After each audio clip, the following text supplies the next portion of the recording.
हमेशा भड़काऊ भाषण में सुर्खियों में रहने वाले प्रमोद मुतालिक ने हुबली ईदगाह मैदान में मौजूद गणेश पंडाल पहुंचकर दर्शन किए और उसके बाद उन्होंने अंजुमन और वक्फ बोर्ड के खिलाफ बयानबाजी शुरू कर दी।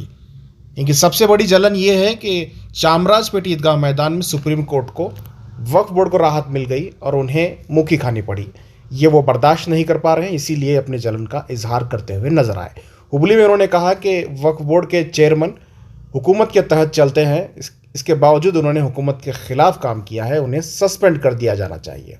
देखिए किस तरह से प्रमोद मुतालिक की एक बौखलाहट आप महसूस कर सकते हैं, किस तरह से उन्होंने हुबली के ईदगाह मैदान में मौजूद वो पंडाल पहुंचकर अपने ख़यालात का इजहार किया है। साथ ही साथ वक्फ बोर्ड की जिम्मेदारी होती है, वक्फ बोर्ड ऑटोनोमस बॉडी होती है, उसे अपने वक्फ बोर्ड की प्रॉपर्टीज़ को बचाना वक्फ बोर्ड की जिम्मेदारी है। कई मरतबा अदालत ने हुकूमत को फटकार लगाई है कि वो वक्फ बोर्ड के मामलात में ज़्यादा मुदाखलत ना करें, क्योंकि वक्फ बोर्ड एक खुद मुख्तार भी इदारा है, भले ही हुकूमत से अफिलेटेड है। चामराजपेट के एमएलए ज़मीर अहमद ख़ान की हिकमत अमली की वजह से वक्फ बोर्ड को ये कामयाबी मिली है। इसी वजह से पूरे रियासत में ज़मीर अहमद ख़ान की तारीफ हो रही है।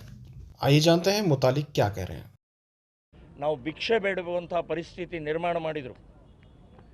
ನಾವು ಕೋರ್ಟಿಗೆ ಹೋಗಿ ವಾದ ಮಾಡುವಂಥ ವಿಷಯವನ್ನು ಇವತ್ತು ನಿರ್ಮಾಣ ಮಾಡಿದರು.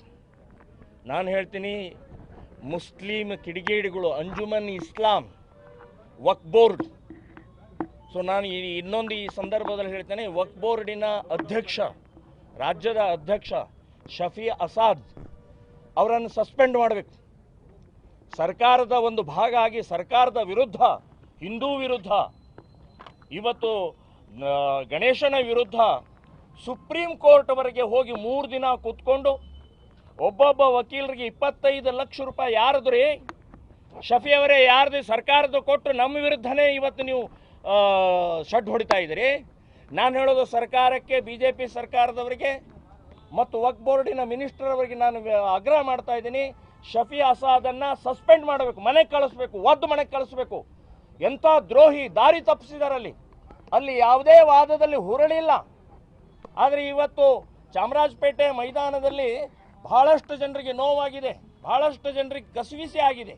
ನಮಗೂ ಸಿಗಬೇಕಾಗಿತ್ತು, ನಾವು ಎಲ್ಲ ಸಿದ್ಧತೆ ಮಾಡ್ಕೊಂಡಿದ್ದೀವಿ ಅಂತನ್ನುವಂಥದ್ದು ಬೆಂಗಳೂರಿನ ಮಹಾನಗರದ ಲಕ್ಷಾಂತರ ಇವತ್ತು ಭಕ್ತರಿಗೆ ನೋವಾಗಿದೆ, ತೊಂದರೆ ಆಗಿದೆ ಅಂತ ಶಫಿ ಅಸಾದನ್ನು ಸಸ್ಪೆಂಡ್ ಮಾಡಬೇಕು, ಮನೆಗೆ ಕಳಿಸ್ಬೇಕು ಅಂತ ಹೇಳಿ ನಾನು ಆಗ್ರಹ ಮಾಡ್ತಾ ಇದ್ದೀನಿ.